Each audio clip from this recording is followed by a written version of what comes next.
And you had a witness. Yes, absolutely. What do you recall about that? I get freaked out every time I think about that one. It was at a house in Oklahoma, and I was helping a friend of mine move. And I was in the one bedroom, and she was in the kitchen. For me to get from the bed to the front door would have entailed going down, cutting across, down, cutting across, very winding way. Well, as I said, she was in the kitchen, straight line, kitchen, living room, front door. No door in between, no wall in between. Well, she was reading and doing her own thing in the kitchen, and I'm sound asleep. And her youngest son gets up screaming and goes to the front door trying to get out. This is 2, 3 o'clock in the morning. She jumps up, starts to run to get him. I hear the scream, and I remember raising up on one shoulder, in the mind, seeing the kid, reaching toward the door, and I'm at the door. She said that I came through the wall in front of her, and all she could do was just stop and say, "Whoa." And I think, whatever I did, if I had froze inside that wall, that would have been fun.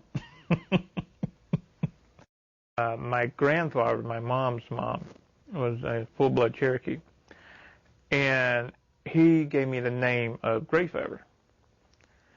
Gray Feather? Yeah. Uh-huh. And I asked him once, I said, Pops, what does Gray Feather mean? And he said, "You're a tween man." And he had an accent, and I said, "What?" He said, "You walk between worlds." And this is before I knew anything about anything. I saw 9/11 2 weeks before it happened. I put it up on some bulletin boards on the net, was laughed at. I lived in Delaware at that time, right on the eastern shore, walking distance to the beach. I had a trip planned to Boston. A couple of days before the trip, because we were going to drive it, I get a phone call. And it's the metallic, digitized voice. It says, "Postpone your trip. 2-day window, plus or minus 1 day, wherever, here, or here. It's going to be something big happening in New York. You don't be caught in it."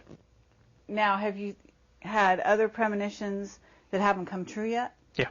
I've seen this country almost split in half. I mean, physically split in half. Again, I lived in Delaware, and I just laid down, and it's one of those times where 1 minute I'm here, next minute I'm here, okay? And I'm looking down on the United States. This is before I knew about the super volcano and all this and that, but I saw that area all going up into Canada, coming all the way down into Mexico.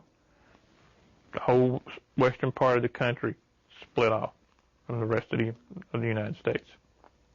And what I'm seeing is like a river of fire coming all the way down. Wow. And did you have a timeline for that? Soon. Very soon. So are you making any plans for yourself and your family because of what you're dreaming or seeing? Yeah? Yeah. Uh-huh. Are you finding a safe place? There's really not going to be a safe place. The best preparedness that I know of is to be able to be mobile. Mm. There is no one safe place.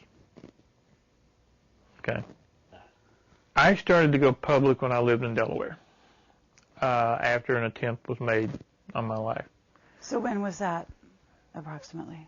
About 2002. I was out for a jog. I mean, I'd had other things happen before, but I didn't, at that time, never made the connection.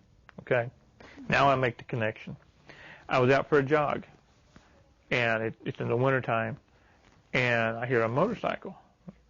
Motorcycle. You ever been on the East Coast in the wintertime when the wind blows? It's frigid. I have, actually. And I'm out jogging, and I hear a motorcycle, and I start, the ears go up hairs start standing up, one of those. So I go from a hard run just to a light jog, and I see the motorcycle. Solid black. No insignia, just solid black. 2 riders dressed in black. Black OPEC face mask. I'm going this way, they're coming this way. This thing is going so slow, I'm trying to understand how in the world it's staying up. And as it comes up to me, I'm running scenarios. Okay, I'm wearing ankle weights and wrist weights. Like, okay, I'm waiting to see a gun. So I'm thinking this was coming off, this is going to throw, forward row, kick the back wheel, try to get an advantage. All this is playing out in my mind. The guy does open his coat, puts his hand in his coat. This is the rider. All I see are 2 fingers. Points them at me and goes like this. And goes back. And I'm thinking, okay, this is just a warning. Okay? And they slowly go on down the road, going toward Route 1 to go north. I didn't make it 10 steps. I had puke, bile, everything. I had to crawl home. I was sick for 3 days. I finally got to the doctor and said I had some kind of unknown viral infection. He did shoot me, just not with a gun. I think half the people who hear what I have to say look at it and say, what a lying stack of dung.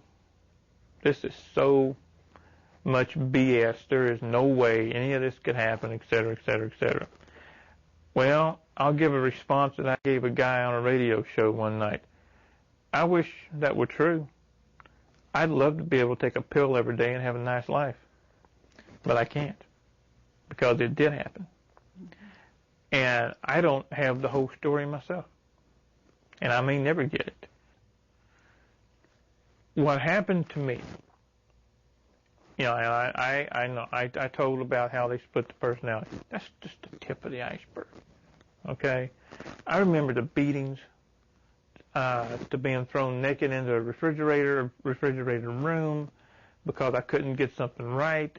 You know, this went on and on, and not just to me, but to all of us that were in this particular group. And this stuff shouldn't happen. You know, we consider ourselves a civilized, free society. There's nothing civilized about this. There's nothing free about this. There is strength in numbers. I would like to see, I mean, come on. You can have a 1 million-man march on Washington put together by somebody that the government laughed at. Why couldn't we do the same thing? This stuff has got to stop. You know, people, and like I said, we're supposed to live in a civilized, free society. We don't. When they can walk in, take you as a child, turn you into a killer, and then use you, abuse you, and when they're done, throw you away. It shouldn't happen. And you asked earlier, what is the one thing that I would like to see come of this and any subsequent movies, videos, whatever? I want to sit in a chair just like this in Washington, D.C., in front of the full Senate and demand answers. I'd do it in a heartbeat. I ain't shy.